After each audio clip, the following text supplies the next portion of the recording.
ఒకరోజు ఐశ్వర్యానికి దేవత అయిన లక్ష్మీదేవి, దారిద్ర్యానికి దేవత అయిన జ్యేష్ఠదేవి ఇద్దరు కూడా గొడవ పడుతూ ఉంటారు. ఏంటి అంటే వాళ్ళలో ఒక చిన్న అనుమానం వచ్చింది. అది ఏంటి అంటే నేను అందంగా ఉన్నానా, తను అందంగా ఉందా అని. లక్ష్మీదేవి నేనే అందంగా ఉన్నానని, కాదు జ్యేష్ఠదేవి నేను అందంగా ఉన్నానని ఒకరు అట్లా వాదించుకుంటూ ఉంటారు.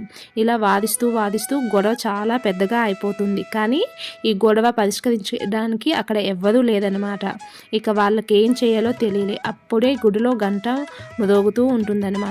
ఆ గంట విన్న వాళ్ళు ఆ గుడిలో ఉన్న బ్రాహ్మణుడికి వెళ్ళి అడుగుదాం ఎవరు అందంగా ఉంటారు అని వాళ్ళు నిర్ణయించుకొని ఆ గుడిలోని బ్రాహ్మణుడి దగ్గరికి అయితే వెళ్ళడం జరుగుతుంది. అప్పుడు అతడి ముందుకు వెళ్ళి నిల్చున్నారు ఇద్దరు కూడా. అప్పుడు అతడు మీరెవరమ్మా, ఎందుకు వచ్చారు అని అడుగుతారు. అయితే నేను ఐశ్వర్య దేవతను, అట్లానే నేను దారిద్ర్య దేవతను అని తామిద్దరూ ఎవరమో అక్కడికి ఎందుకు వచ్చారు అనేది చెప్తూ ఉంటారు. ఐశ్వర్య దేవత, దారిద్ర్య దేవతలు ఇద్దరు ప్రత్యక్షమై కనిపించినందుకు అట్లా అడిగేసరికి ఆ బ్రాహ్మణునికి నోట మాట రాలేదనమాట.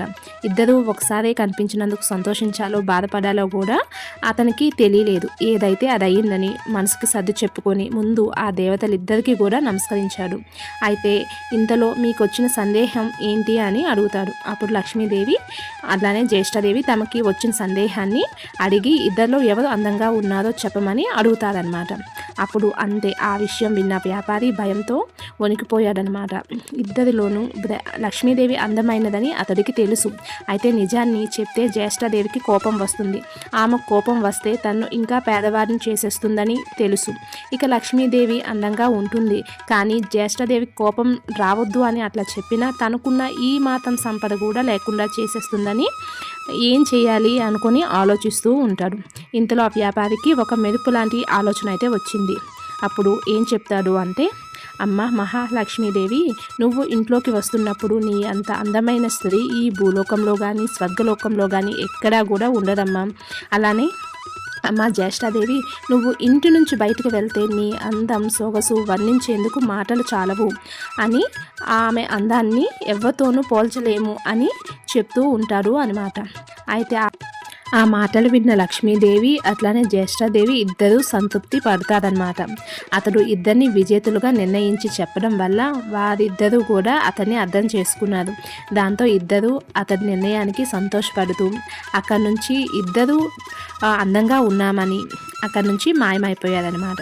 ఇక్కడ మనకి అర్థం అవ్వాల్సింది ఏంటి అంటే, జ్యేష్ఠదేవి లక్ష్మీదేవి ఎవరికి వారు విజేతలమని అనుకుంటూ వెళ్ళారు, కానీ నిజానికి అక్కడ నిజమైన విజేత ఎవరు అంటే వ్యాపారి. ఎందుకంటే అతడు ఐశ్వర్య దేవత అయిన లక్ష్మీదేవి అభిమానాన్ని పొందటమే కాకుండా లక్ష్మికి వ్యతిరేకమైన ఆ జ్యేష్ఠదేవిని కూడా సంతృప్తి పరచడం అన్నమాట.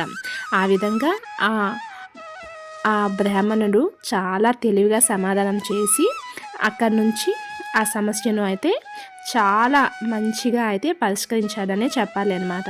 అంటే మనకి ఇంట్లోకి రావడానికి లక్ష్మీదేవి అందంగా ఉంటుంది, ఇంటిలో ఉండకుండా వెళ్ళిపోతే జ్యేష్ఠదేవి అందంగా ఉంటుందన్నమాట. అంటే అట్లానే మనం ఇంటి లోపలికి వచ్చేటప్పుడు లక్ష్మీదేవికి ఏమైనా ఇష్టమైన పనులు ఉన్నాయో అవి చేసుకుంటే చాలా మంచిది. అట్లానే జ్యేష్ఠదేవి ఈవినింగ్ టైంలో వెళ్తుంది కాబట్టి ఆ టైంలో ఏం చేస్తే మంచిది అన్న విషయాలు కూడా ఇప్పుడైతే తెలుసుకుందాం. మనం ఎప్పుడైనా కూడా ఇంటిని పరిశుభ్రంగా ఉంచుకోవడం వల్ల ఇంటిలోకి మహాలక్ష్మి వస్తుంది. అట్లానే మనం ఇంటిని నీట్గా ఉంచుకోకపోతే జ్యేష్ఠదేవి ఉంటుందన్నమాట. అందుకే మన ఇంటిని ఎప్పుడు కూడా పరిశుభ్రంగా ఉంచుకోవాలి. ముఖ్యంగా ఇంటి ముందు భాగం, అది ద్వారలక్ష్మి మాత ఎప్పుడు కలగా ఉండాలి. అప్పుడు జ్యేష్ఠదేవికి అక్కడ చోటు ఉండదన్నమాట. మహాలక్ష్మి వచ్చి కూర్చుంటుంది. అదే మనం నీట్గా ఉంచుకోకపోతే అక్కడ జ్యేష్ఠదేవి ఉంటుందన్నమాట. సో ఇద్దరూ కూడా ఎవరు ఎక్కడ ఉండాలో అక్కడ ఉంటేనే మంచిది అని మనకి ఇక్కడ తెలుస్తుంది. అంటే లక్ష్మీదేవి ఇంట్లో ఉంటే మంచిది, జ్యేష్ఠదేవి అనేది బయట ఉంటే మంచిది. సో లక్ష్మీదేవి ఇంట్లో ఉండాలి అంటే మనం ఇల్లు నీట్గా ఉంచుకోవాలి, ఇంటి ముందు భాగం. అలానే ద్వారలక్ష్మిని కూడా మంచిగా సంతృప్తి పరచుకుంటే లక్ష్మీదేవి ఇంటి లోపల, జ్యేష్ఠదేవి ఇంటి బయట ఉంటుందన్నమాట. సో ఈ కథ బాగుందా అండి? బాగుంటే మాత్రం లైక్ చేయండి, షేర్ చేయండి, ఎలా ఉందో కామెంట్ చేయండి. అలానే ఇలాంటి చిన్న చిన్న కథలు, అట్లానే ట్రెడిషనల్ యాక్టివిటీస్, ముగ్గులు, ఇవన్నీ కూడా మన ఛానల్లో ఉంటాయి. సో మీకు ఎవరికైనా ఇంట్రెస్ట్ ఉంటే ఒకసారి వెళ్ళి చూడండి. అలానే మరొక మంచి వీడియోతో అయితే మళ్ళీ కలుద్దాం. అన్నట్టు ఈ ద్వారలక్ష్మి అలంకరణ ఎలా అనిపించింది అనేది కూడా నాకైతే కామెంట్ చేయండి. ఇలాంటి ఎన్నో వీడియోలు మన ఛానల్లో అయితే ఉంటాయి. సో ఇదండి ఈ వీడియో మీకు నచ్చిందని అనుకుంటున్నాను. నచ్చితే మాత్రం లైక్ చేయండి, షేర్ చేయండి, ఎలా ఉందో కామెంట్ చేసేయండి. మరొక మంచి వీడియోతో అయితే మళ్ళీ కలుద్దాం. ఈ కథ మీకు నచ్చిందా? నచ్చితే మాత్రం లైక్ చేయడం మర్చిపోవద్దు. అలానే హైప్ కూడా చేయండి. అంతవరకు సెలవు. Bye bye.